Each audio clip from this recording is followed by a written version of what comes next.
there was this guy who, he was a pilot, and he was flying this plane over like Arizona somewhere, like out in the desert. And it was this small little 2-lane street, and there was a Mack truck on the street, and there was this car behind the truck. So he's flying and he's watching the car. The car will pop out from behind the truck, and a car would be coming. He'd pop back behind the truck. He'd wait a couple minutes. He can't see, so he'd pop back out and behind the truck. He'd get in the lane to pass the truck. A car's coming. He got to get back behind the truck. So the dude and the pilot, he's watching this go on for a few minutes. And then the pilot says, if I could call that dude on his cell phone, from my vantage point where I am, since I'm higher than him, I could tell him when it's safe to pass and when it's safe to go around that truck and when he should stay, because I could see everything coming down the road that he can't see. So when I think about how God guides, it's like he's like that pilot. Because of his vantage point, he can see down the road. If you take that left, it's not gonna work out good for you. From his vantage point, he can see when it's safe to pass, when it's safe to stay, when it's safe to step out, when it's safe to not step out. And so I feel like that GPS, that life verse is important to me because he can see more than I can see. So that's why I keep tapping in. I want him to be able to talk to me from where he is and say, okay, now it's safe to pass, now it's safe not to pass, and so forth and so forth. I was saying to you, I feel like we really aligned in some of the values and some of the things that you were speaking about, even when you talked about balance. Because I feel like, balance, I don't really believe in balance. I think balance is too elusive. I believe in rhythm. Those are what I was saying to you. So it's like when Matt and I was growing up in Queens, back in the days in the park, they had this thing called a seesaw. They already took that out of parks. The kids done fell off of them and died and bust their heads open. Remember that joint, the seesaw? But on a seesaw, if two kids got on there and they was the exact same weight, then you could have balance, right? And so when you think about balance, you generally have balance when things are the same weight. But if you really think about life, when are things really the same weight? When does family always weigh the same as business, or business weigh the same as family? In one season, you might have to devote more time to one thing and less time to another. And then in another season, you have to devote more time to one thing and another time to. So I always say, since you can't really find that equilibrium between everything, you just got to know your rhythm for your season. You know what I mean? It's like, where do you need to be investing your time in this season? What do you need to prioritize in this season? So that's why I said, I feel like we kind of share those values. You got to find. The same. Yours sounds cooler, rhythm. Nah, your joint is dope too. Cool way of saying knowing how to prioritize. I think that, but prioritize is dope. I agree. You know what I'm saying? We got to know what to prioritize. That's another way of me just saying you got to know how to find the rhythm for the season that you're in. You know what I mean? Like, so there was a season when, I couldn't invest in my family the way that I wanted to because I was building something, and my wife was gracious enough to be like, yo, you go and build what you got to build. I'll be here when you get home. You know what I mean? And so she gave me time to go build what I was building. And now that it has been established to a certain degree, and there's help and there's staff, now I could give more time to my family. I could give more time to my wife, my kids, and take the vacations when it takes. So the rhythm changed. And for us, as long as we was in agreement about that, we just got to be in agreement about that with them. I mean, if you got a significant other like you do, we just got to be in agreement about that rhythm. So you said you're from the Bronx. From Queens. Queens. Yeah. Ooh, is that curse word? Did I just shout out? Nah, you all right. But you went the godly route. What was that journey? Yeah, I don't even know if I say I went the godly route so much as to say I feel like the godly route chose me. You know what I mean? It's like, Matt and I, we came out the streets. We done did our dirt. We ain't proud of everything we did. I think I was in like my early 20s, and I was really suicidal.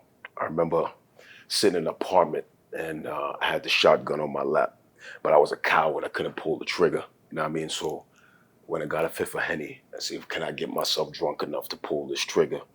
And I remember my door was unlocked. So this female I knew, she came to visit me. She walked right in the door, sat down, and was like, she said nothing, but her presence made me just not pull that trigger. It was like 6 months later, I'm in the exact same spot and suicidal, searching for purpose, searching for fulfillment and meaning. I go into a bathroom And I started yelling at the sky, like, man, God, if you exist, this would be this. And if you existed, that would be that.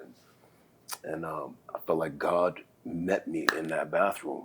He changed my life in that bathroom. No church, no choir, no Bibles, nothing was in there. It was just a suicidal man and a heavenly Father that was willing to listen to my cry. You feel what I'm saying? So for me, it wasn't even like a search. It was like the lowest point of my life. God found me at the lowest point of my life. So that's how I ended up on the path I'm on right now With the church. with a church. 10 years in. 10 years in. What is that? I feel like a couple weeks ago, it was like a very public young woman who had committed suicide, and like the messages that she had sent prior to were revealed. And I remember telling my husband, like, I can't believe that people have these thoughts. Like, I can't believe that people really, truly feel like I do not want to live this life anymore. So what was that? And I mean, you don't have to tell us what it was you were going through, but what was that moment that was like, I would rather not be here than to have to live this Yeah, another day? I think for me, I can't speak for everybody. I feel like for those who battle with depression, I feel like we're not monolithic, so everybody's not going to have the same reason. I think for me, it was just a sense of hopelessness. It's like you waking up, but you have no hope for tomorrow. You can't see past today. You feel like if you remove yourself from life, nobody's going to miss you. Your presence is not going to really, the absence Matter. of your presence is not really going to matter. And so I think for some people, at least for me, I felt like the pain of that hopelessness was so great, I would rather just erase that pain by not being here, thinking that was the answer. And when I look back on what has happened in my life since that moment, I look at how much I would have lost and the people who would have suffered had I pulled that trigger or had I done what I was thinking about doing. So I think for me, it was what I would call like an extreme hopelessness. I think there is a good hopelessness and there's a bad hopelessness. For me, that was a bad hopelessness. It was extreme. I think there's a good hopelessness. That's a whole nother conversation. There's a healthy hopelessness, which is another thing we could talk about. But it was just hopelessness. Just can't see past tomorrow, and just the pain of today was so great. So I don't want to keep living this way. I'd rather just not be here. You feel what I'm saying? What's So a healthy hopelessness? yeah. So I think a healthy hopelessness is when we're dealing with what I call like in life endings that are necessary. Necessary endings. So this would be like you were sharing with us off camera about, a difficult season in your life when you was in a relationship you feel like you had to end. So think about times we've been in relationships that we could sense that this relationship is not going anywhere. The relationship is toxic. I'm at a job and I know that my season has come to an end. I'm in an industry. I know in the industry my time has come to an end, but I don't have the courage to step out. So you keep delaying the inevitable. You keep delaying what you know you got to do. Either you don't want to pull the trigger or you don't want to make that step. And so a healthy hopelessness is when you get to the point when you realize this thing that I'm in is not going to change. This person I'm with, they're not going to change. This circumstance is not going to change. And the longer I sit in it, I am just delaying the inevitable. So when you get to a healthy hopelessness, you realize nothing good is going to come out of this. I get to a point where the hopelessness is healthy. And then I have the courage to either step out of that bad relationship, bad circumstance, make change, pull the trigger, fire the person, whatever that looks like based on your context. When you get to that healthy hopelessness, when you get to the point where you realize it's time for me to make a change. And sometimes people don't make that change because they don't get to that healthy hopelessness. It's like you They be on still the holding brink. on. Yeah, you be on the brink of ending the relationship. And then you see the person, they look good in an outfit. And you be like, man, maybe we could try this one more time. And you try to stay with them for another 3 months and you just be miserable. Or you be at the job and you know it's time to leave, right? And they give you a little promotion. You say, maybe let me try to do this for 6 more months. You stay there, you be miserable. And you keep deferring the decision you gotta make. When you get to a healthy hopelessness, you recognize this is over, it's dead, it's not gonna be resurrected. It's time for me to move on, end the relationship, sever the ties, stop the business, kill the dead horse, start the new initiative, whatever the case may be. And I think we got to have a healthy hopelessness to give us the courage to bring about necessary endings. That makes sense. Yep. Necessary endings. Necessary endings. Some endings are necessary. I think in life we have this false perception in life that everything we start gotta continue. I don't think everything we start gotta continue. Some relationships have to end. Some seasons have to end. Expiration dates. They got expiration dates, man. Some business relationships they gotta end. You know, some projects we're working on gotta end. So like I say, if you're riding a dead horse, it's time to dismount. You know, a dead horse is not gonna carry you no further. You gotta dismount. And I think we just have to have the both love for ourselves and love for the other person or circumstance to say, we're not doing each other a favor by staying in this. You need to go and find what's best for you. I need to go and find what's best for me. Let's just part ways. Hopefully that could be amicable. You know, and where the space I'm in, sometimes that has to happen. It doesn't always feel good, but sometimes it has to happen. This has happened in relationships. We've all had necessary endings in relationships. And so I think sometimes endings are necessary. They must happen. And when we don't do it, we just delay the inevitable. One of the things that we were talking about was like and you used to be a teacher too, so maybe Yeah. you experienced like the box that they put teachers in. Like I felt very restricted Yeah. as a 21, 22, 23-year-old teacher that was like, I can't do anything. And this was before social media really even was what it was, but I felt like you can't really have a life outside of this teacher box. Yeah. But I can't imagine being a pastor Yeah. and the pastor box. Yeah. How do you navigate the pastor box? And that's a darn good question. You know, so I feel like similar to the teaching industry because I was in that space. There is a box that people do put ministers or pastors in. Not to mention we live in this glass bowl, and I think for me, again, because pastoring is not monolithic, I'm just going to speak for me. I see pastoring as a part of my function, but not all of my function. You know, and so I have different roles and different hats. I am a husband, I am a father, I am a pastor, I am an investor, you know. And so I don't have to just be labeled by a particular title. The pastorate for me is an office, but at the end of the day, I'm a servant. I'm a husband. I'm a father. I'm an investor. You know, and there's other things I want to do outside of just pastoral ministry. There's dreams I still have that are not yet fulfilled, and so I think you just have to choose not to live in that box. You got to choose not to live by the labels and stereotypes that people put on you. I think when we accept certain labels and stereotypes, sometimes they have the power to mitigate our ability to dream and to imagine and to be creative And to have a drink. and to have a drink, you know, and to have steak and cab and enjoy a glass of wine with your steak and have a Chardonnay with your fish, you know, whatever the case may be. You know what I mean? Yeah, because it's like you cannot label yourself, but the people still very much so put those restrictions on you. I mean, you'll feel think like. about this, right? Like in the scriptures, Jesus, when he was alive, he lived in the first century AD. And when he was alive, he had haters. Let's just say in modern terms, he had trolls that would come on his feed and be like, man, you are drunk. You're always drunk. You're always hanging out with ratchet people. You live a licentious life and all this. So he was accused of being drunk and hanging out with people who he shouldn't be hanging out with, right?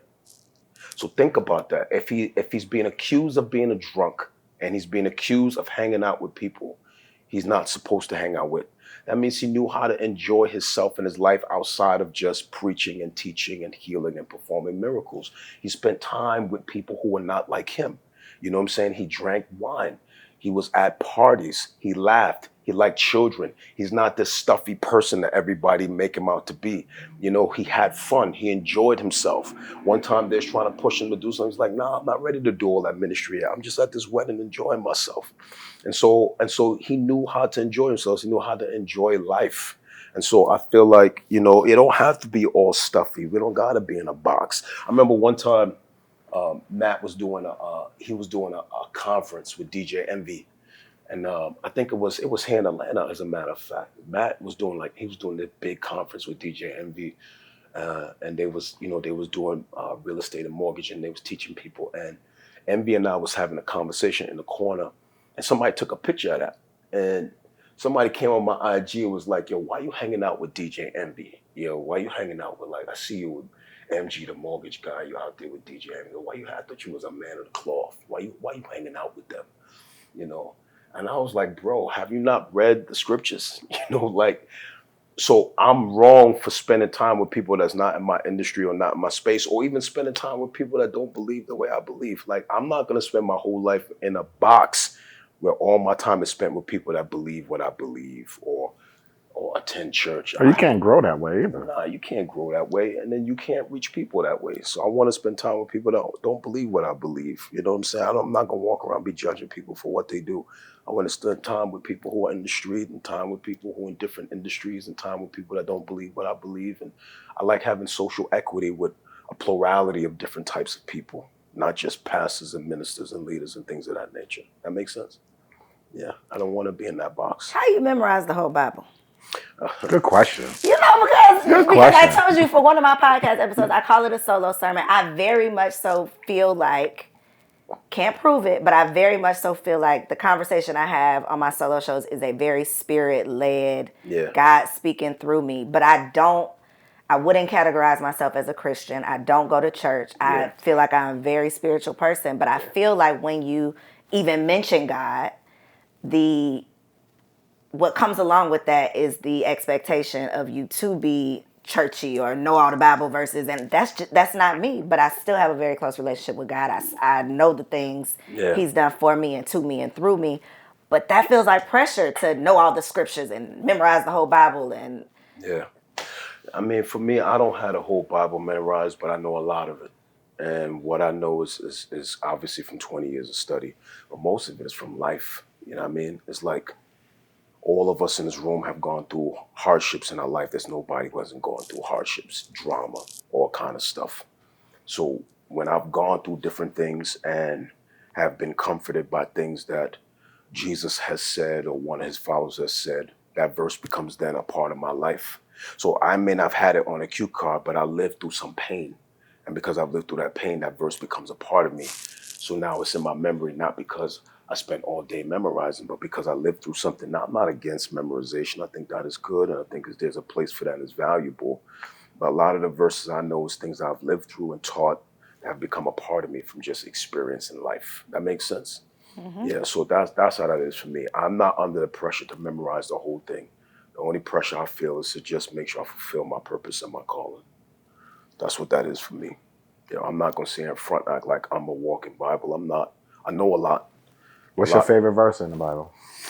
That's a dope verse. So my favorite verse in the Bible was written by a man named Solomon. There was a king in Israel. His name was Solomon. He's accredited for being one of the wisest people that ever lived. He lived at a time before the birth of Christ, so in the BC days, and he had this journal. He had this journal called Proverbs. That journal was preserved for us in the Old Testament of the Bible. In his journal, he wrote these words. He said, he wrote, trust in the Lord with all your heart and lean not on your own understanding. In all of your ways, acknowledge me and I will direct your path. That's my favorite because I feel like for me, I need that GPS. I'm not the sharpest knife in the drawer. I make a ton of mistakes. And so I feel like God for me has been a GPS kind of guiding me down a path. And so that's my favorite verse because it reminds me that there's something outside of me, someone outside of me who I can look to for guidance. So that's really my favorite verse. It's like my GPS verse.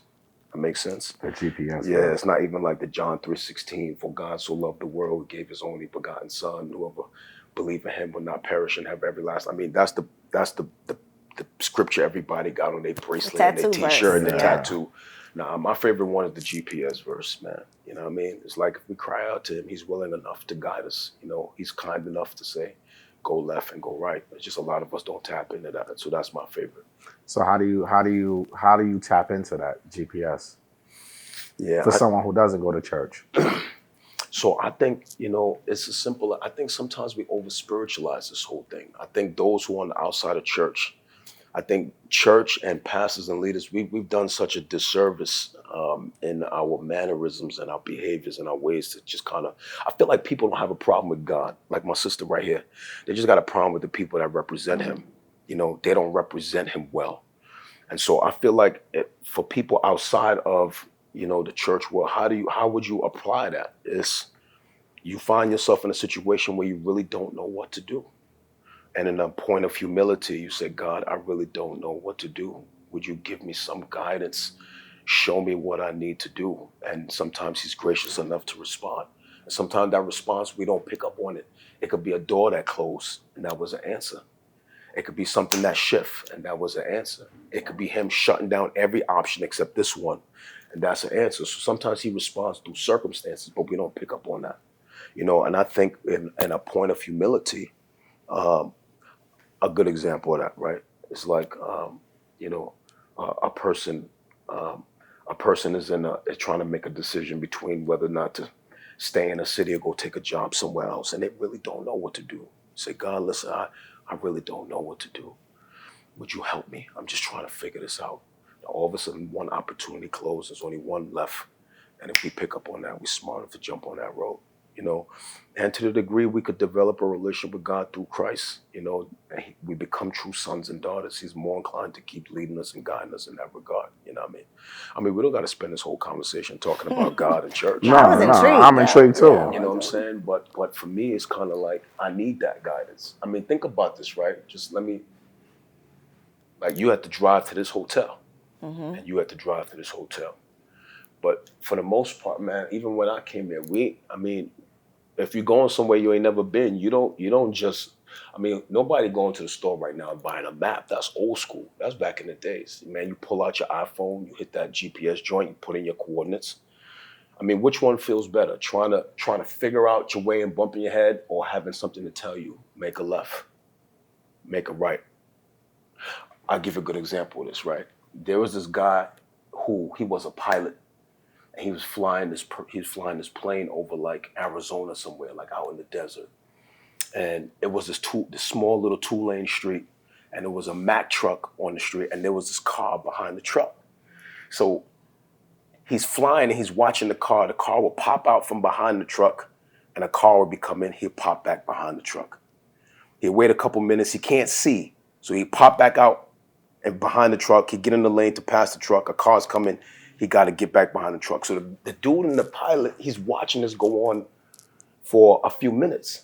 And then the pilot says, he had this thought, like, man, if I could call that dude on his cell phone, from my vantage point where I am, since I'm higher than him, I could tell him when it's safe to pass and when it's safe to go around that truck and when he should stay, because I could see everything coming down the road that he can't see.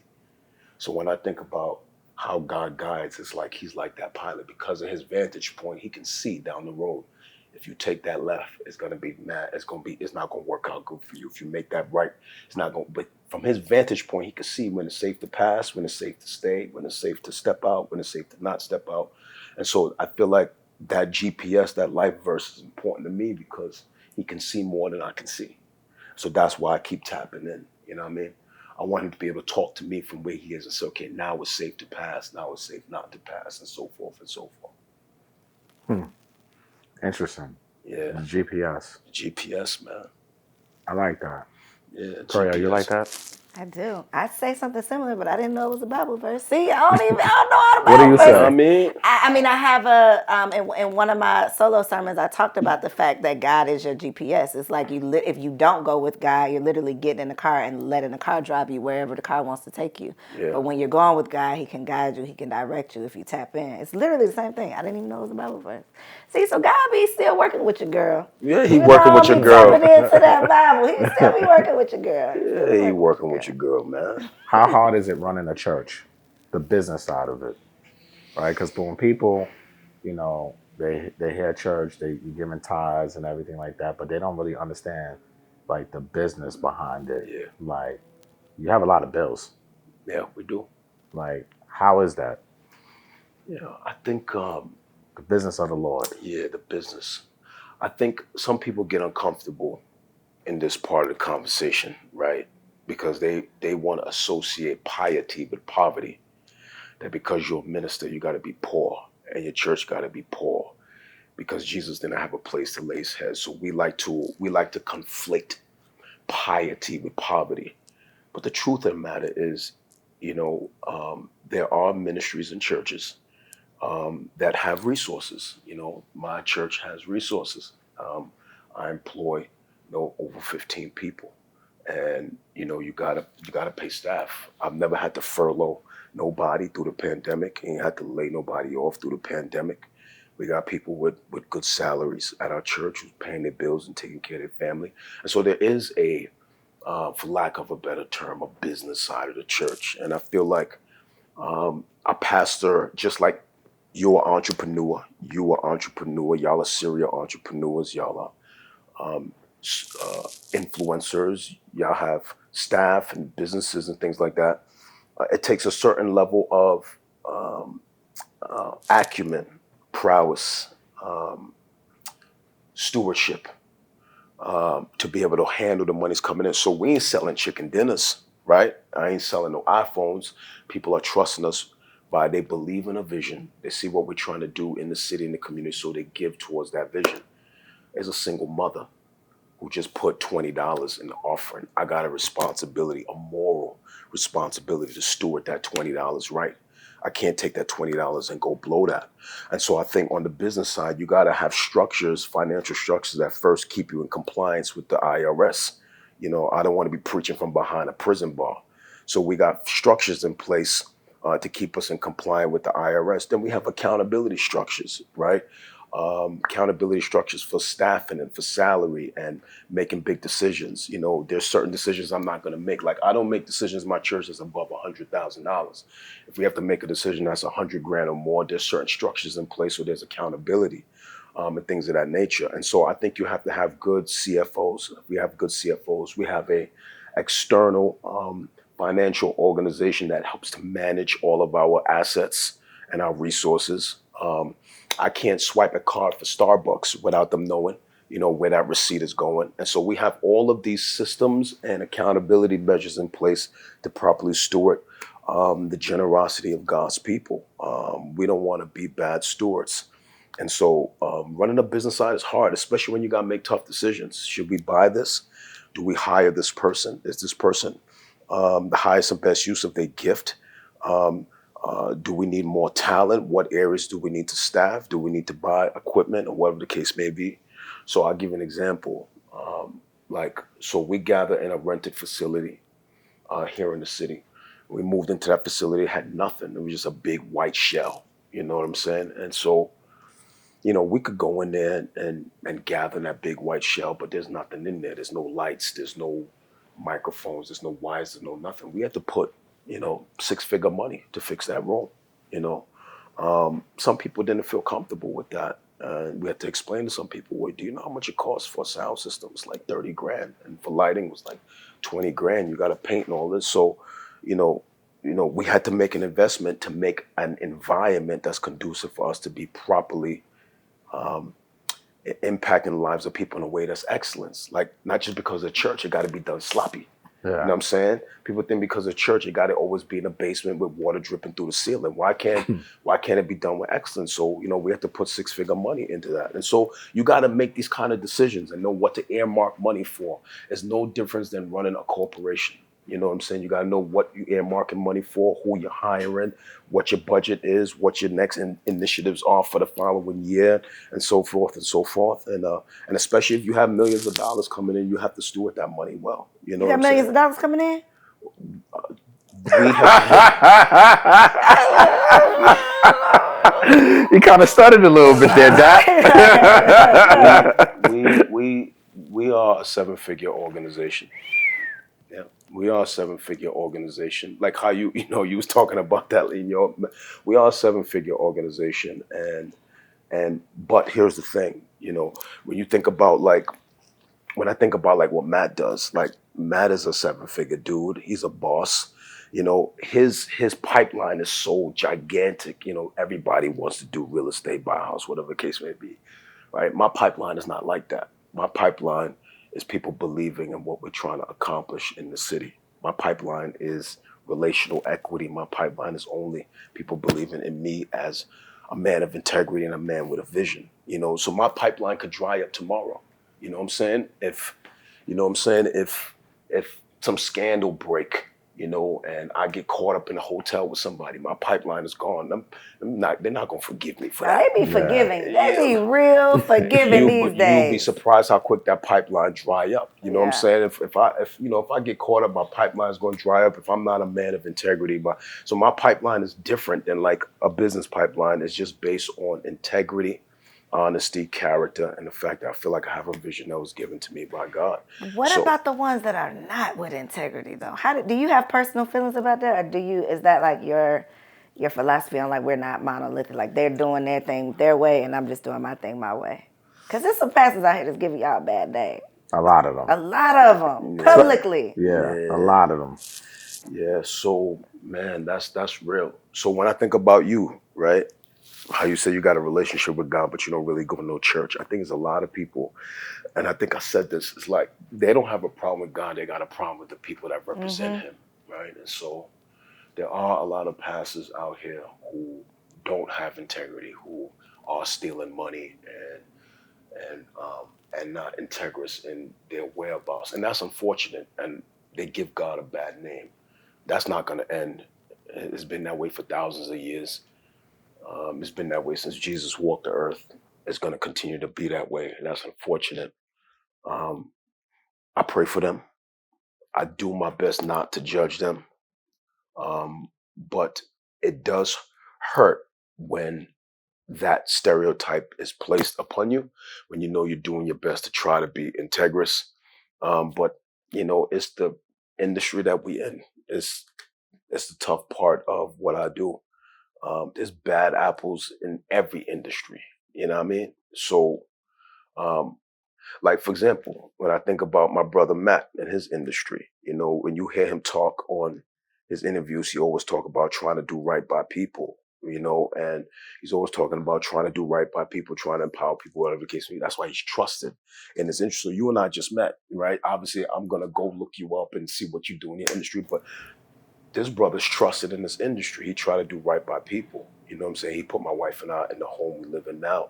He tries to do things right by people. So I feel like, and then you got people with mortgages who are shisty. You got people in this industry who are grimy. You know what I'm saying? For them, it's only about the bottom line, but not about the people. And so that's in everything. I don't know why we expect it in the church to be different. I think there's a higher standard. Yes. Yeah, there's a higher godly. standard. It's godly. It's the godly And it's the standard. preaching. It's like I'm preaching to you what you should be doing, but then I'm not doing it. Yeah, so I mean, I It's can like a understand big-ass there's a higher contradiction. standard for us, but it's bad apples in the batch too, and it's unfortunate. I mean, I think it's definitely unfortunate, but Yeah. I think those people are going to hell. Like, I'm just gonna be honest with you. You're going to hell if you messing with the God's money. Like you mess up the church's money, you're going to hell. It's unfortunate, man. Like there's no reason you should be messing up and scamming in church. Yeah, like, it's unfortunate, man. It is what it is. And I think a lot of that is really linked to lack of fear. You know what I'm saying? Like there's two things I fear. I fear God, and I fear the IRS. You know what I mean? I don't want to do things in propriety, end up in prison. I don't want a prison ministry. And I fear God. I felt his discipline. And so I think sometimes when a lot of these leaders, I'm not saying I've made mistakes too. I think when we just don't have no reverence, we just think we could do what we want and get away with it. But for us, it don't work that way. You know what I mean? So I just think it takes more reverence. So what are three, if somebody's watching this, right, and they want to start a church? I want to start a church, but I don't know the Bible. Is that a prerequisite? Is that a prerequisite? Give me 3 steps. 3 steps to Three start a steps to church. start your church. Okay. Yeah. So 3 steps to church. And number 1, know that you're called. Know that this is what God wants you to do. Because the pressure of doing it one season is going to be so great that if you don't have confidence that God called you to do it, you're going to bow out. You're going to quit. I've been tempted to quit many times. And the only thing that keep me there is I know that God told me to do this. This is not what I wanted to do. So number 1, I think you got to know God called you to do that. Okay. That's the first step. Okay. The second step, you got to have clarity about the vision for your life, your church, because we live in a highly competitive comparison culture, which A highly competitive comparison culture. Yeah, and comparison is a thief of joy. Mm-hmm. You're not gonna have joy and feel happiness if you're always comparing yourself to others. So I think you gotta have clarity about what your calling is, what you're racing. So number 1, know that you're called. Number 2, have clarity about what your vision is. And number 3, be faithful no matter what. You know, you just got to be faithful, no matter what. You know, my church was started with nothing. My wife and I moved here from, we was living in, when we left North Carolina, we was living in Ohio or for something a like minute. that, yeah. We had like $2,000 in our account. And I knew when I was leaving Bible college, I knew like God was calling me to start a church. I didn't know where. And then I kind of felt like it was Atlanta. You know what I'm saying? And I remember telling my wife, I got to go find a place for us to live, but we ain't got no money. I took like $1,000 from my account. We only had like $2,000 at the time. I came here on a one-way ticket, and I called her and said, I'm not coming home until I find a place for us to live. I spent a week here, drove all around the city. Man, this white man had a crib down in South Atlanta, small, like 800 square feet. I mean, tiny. It was like a one-room box. And I remember I was talking to him. He was like, yo, why are you here? I said, I think God called me to start a church. I need a place for my family and I to live. He said, can you pay 1 month's rent? I said, yeah. That's all I got. He dropped me the keys, flew home. I moved my family here on a Ryder truck. When we pulled up in front of that crib and emptied that Ryder truck, we had no money in our account. We had no personal money. I had 3 children. I had no job. I had no friends. I didn't know anybody here. See, you got to know that you're called to do stuff like that, you know, to show up in a place you've never been, with no family, no friends, no job, no connections, no organizational backing. But I knew that God had called me to be here. See, so if you're not sold on that call, if you don't know that God is called, it's going to be too many times you're going to be tempted to quit. So you got to know that you're called.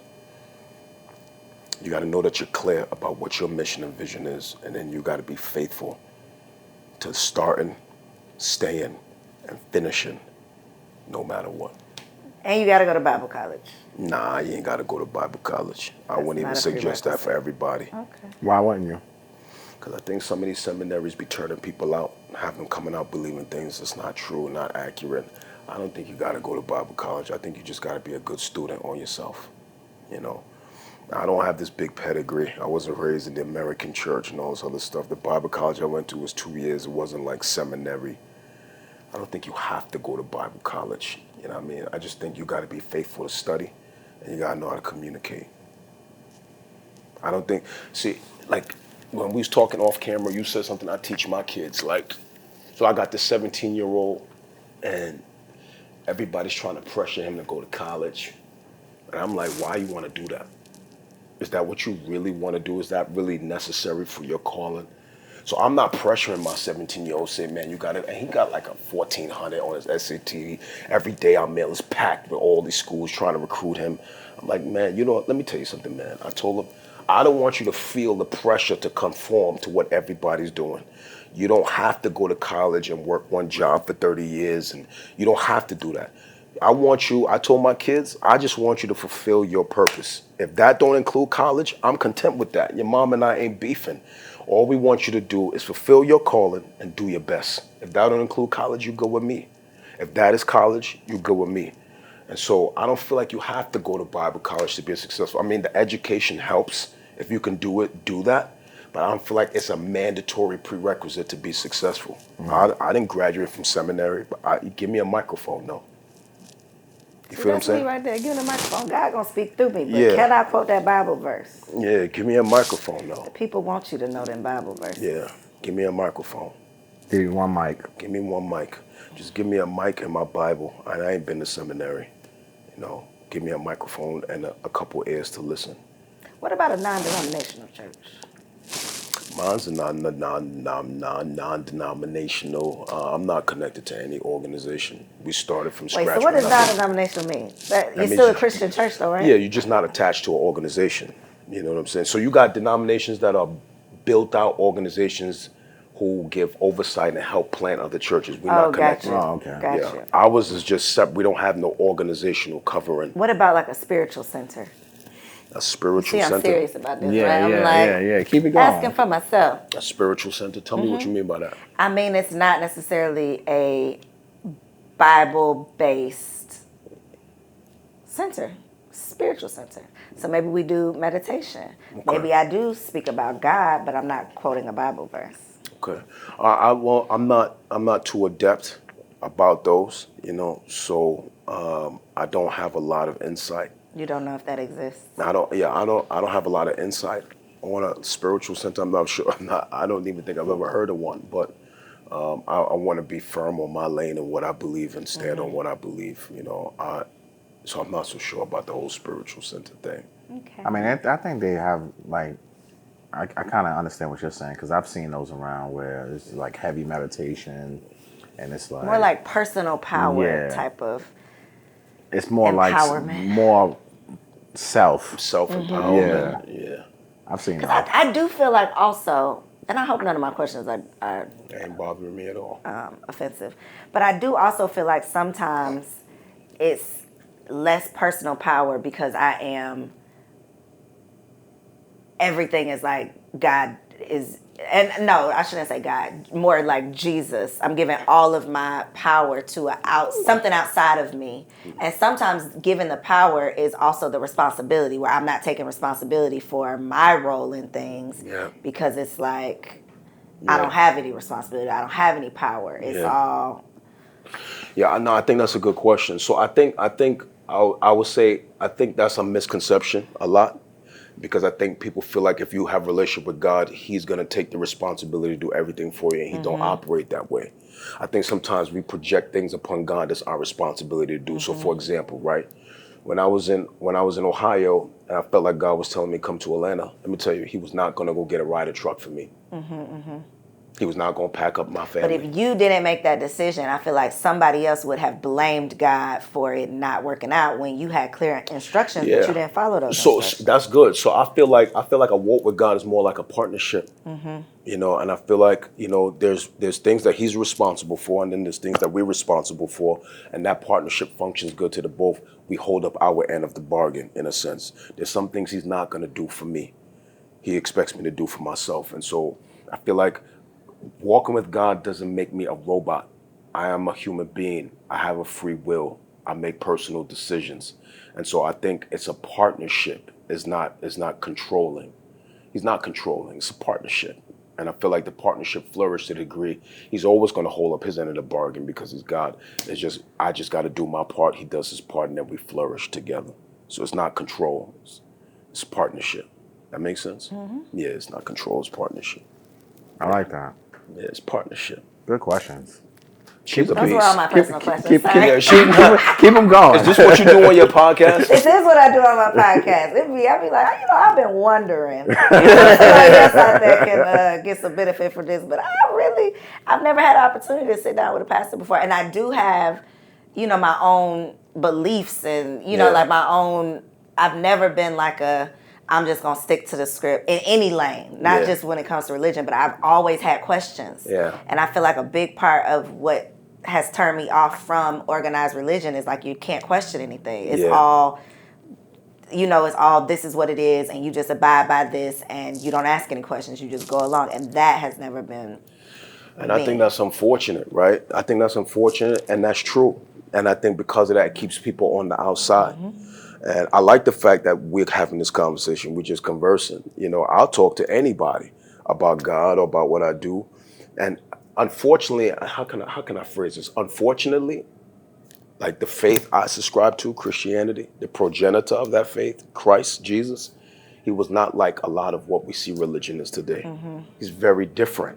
He had conversations. He talked to people who were nothing like him. He was open. He would sit and have conversations with people. I mean, he goes into towns. I remember he went into a small town I actually visited in Israel called Jericho. And he walked through this town, and the wealthiest man in the town, who was also like, think about a Bernie Madoff. Y'all remember Bernie Madoff, right? How he scammed everybody out of those billions of dollars with that illegal hedge fund. He goes into a town, he finds in a sense a man who was like a Bernie Madoff. This is a dude don't nobody want to talk to. Don't nobody want to be around because they think, man, he's a scam. But when the Lord rolls up in that town, he goes to that man's crib, eats that man's table. They sip bread, they eat bread, and they sip wine, and they relax. I mean, so he's having conversations with people so he's open to these kind of things, like we having this talk right now. But when you stuffy and you hyper religious and you're judgmental and you can't have a civil conversation with it, you push people out. And I don't believe that's the way it should be done, because the progenitor of the faith we prescribe to, he wasn't like that. I think a lot of what we see in Christianity is disconnected from the Christ of Christianity, and that's why so many people are put out by it. Let me say that again. A lot of what we call Christianity is disconnected from the Christ of Christianity, and that's why so many people are put off by it. Jesus wasn't like a lot of these people. Jesus was liked by people who was not like him, and that's part of the problem. So maybe I need to go read the Bible because Jesus was, he sounded real cool. He was sipping the wine and having the. You didn't think, I never bread. looked at it like that. I always thought Jesus was stuffy. He was not stuffy. But it's the people who are communicating to us about Jesus, people who are retelling the stories. Yeah. And their interpretation. I mean, think about this, right? Let me drop this on y'all. People who was nothing like Jesus liked Jesus. Everybody liked him. I'm going to tell y'all something that's really crazy. In history, this is biblical history and history outside of the Bible. The only people that did not like Jesus were people who were hyper-religious. I want you to think about that. People who were snooty and stuffy, trying to put people in a box, who have rules and regulations to put on people. You had this camp called the Pharisees, this other camp called the Sadducees. They put rules and regulations on everybody. You can't do this. You can't wear pants. You can't get earrings. You can't have tattoos and sleeves and all that. That was the only people Jesus had a problem with. He never had a problem talking to the girl coming out of Magic City, the wino on the corner. You heard that part of my interview? Say that? Nah, he never had a problem. Nah, right? Like, he never had a problem with the sister coming out of Magic City or the wine on the corner or the dude that's packing a pistol or the brother that's smoking weed. He never had a problem with people. His biggest problem was with people who was hyper-religious and snooty. As think about it, he was a carpenter, so he worked with stone and blocks, so he had a good figure, he had a good shape. Children loved him. Women loved him. Single people loved him. Men loved him. People followed him. He changed all of society. I mean, more songs is written about him than any person else. More paintings have been painted about him than any person else. More books have been written about him than anyone else. He's the most influential person probably in history. And the only people that did not like him were hyper-religious people. He's mad cool. He's cooler than what people think. The problem is they got to get through all this nonsense to get to him. But you can't filter through all this religious junk. So they're trying to filter through all this religious nonsense to get to him. And when you really get to him, you realize, man, he's a friend. He's a brother. He's cool. He was the man. He was the man. He was somebody you want to hang out with all day. He laughed. He cracked jokes. He put kids on his lap. He helped people.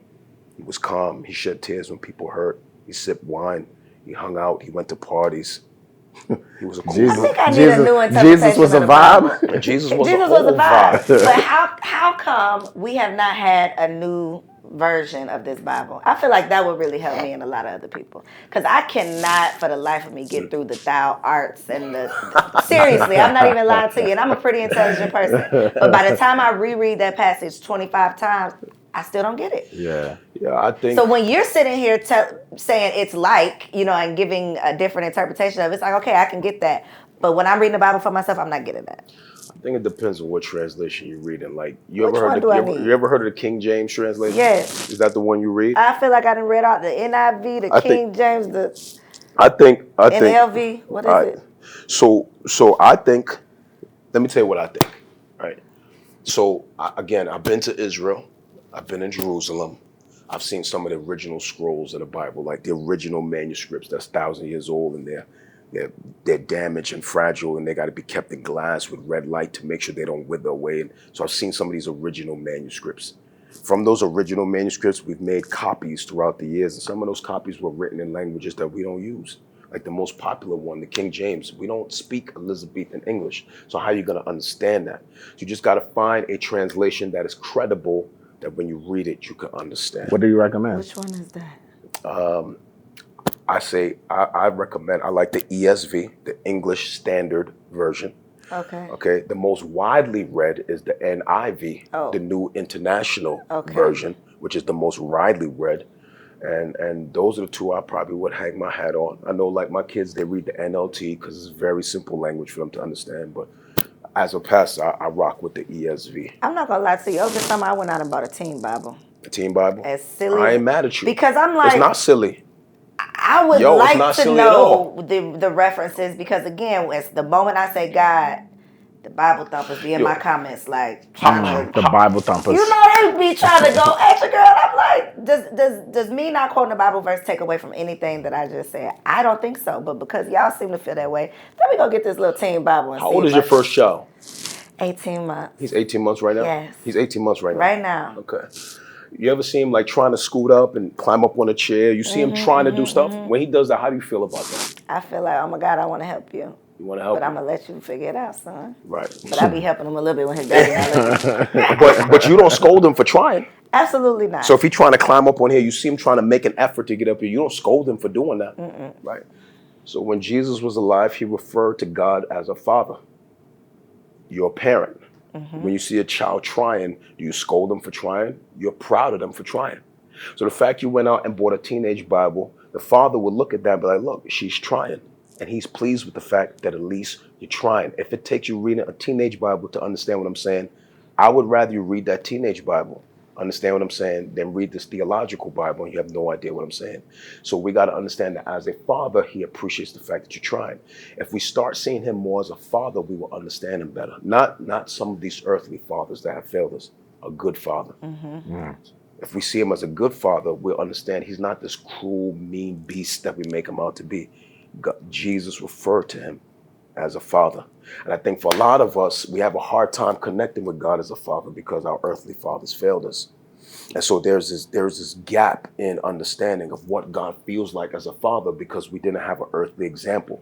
So if we had this perfect earthly example, a perfect earthly example would be a father who's loving, who knows how to do gentle discipline. He's gracious. He protects, you know, he knows how to guide and teach, but some of us don't know what that feel like. He talks to you and he loves on you and he guides you and gives you wisdom and he coaches you. He tells you, go out there and do that. But we don't know what that feels like. So when we think about God, we see him more as like as a boss or a taskmaster.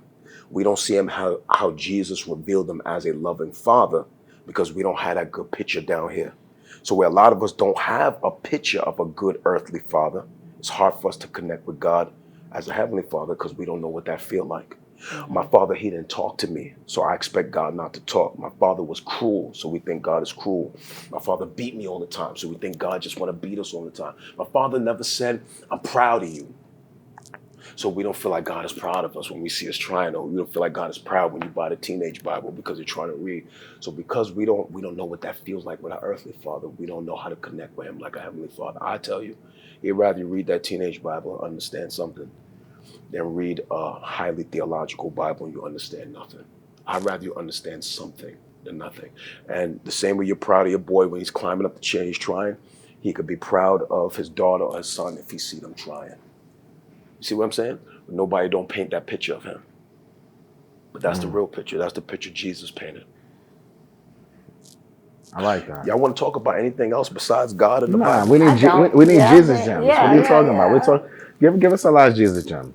The last Jesus gem. We like these Jesus gems.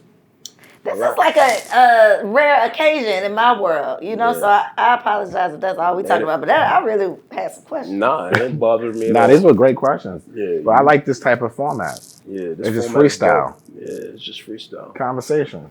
My last Jesus gem would be that God loves humanity. He loves everybody in this room. He has a plan and purpose for us.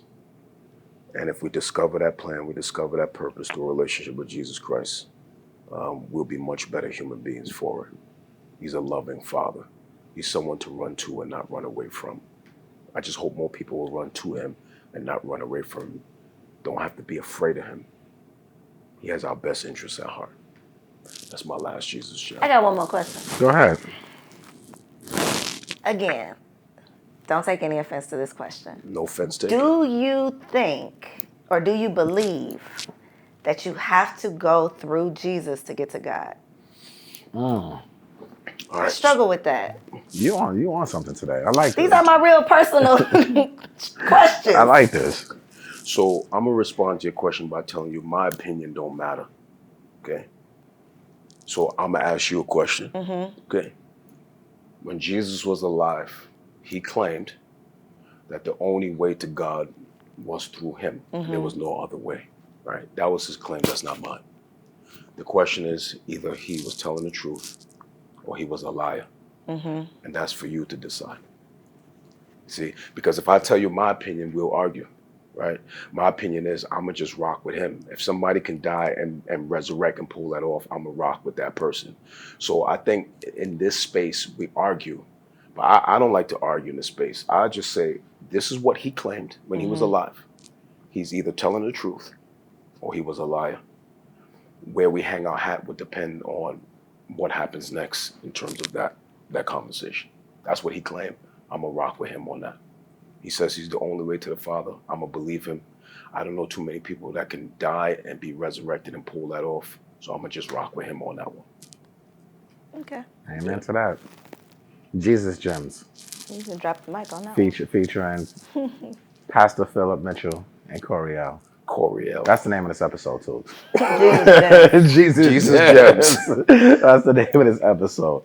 Now this was a vibe. All right, we out. Peace.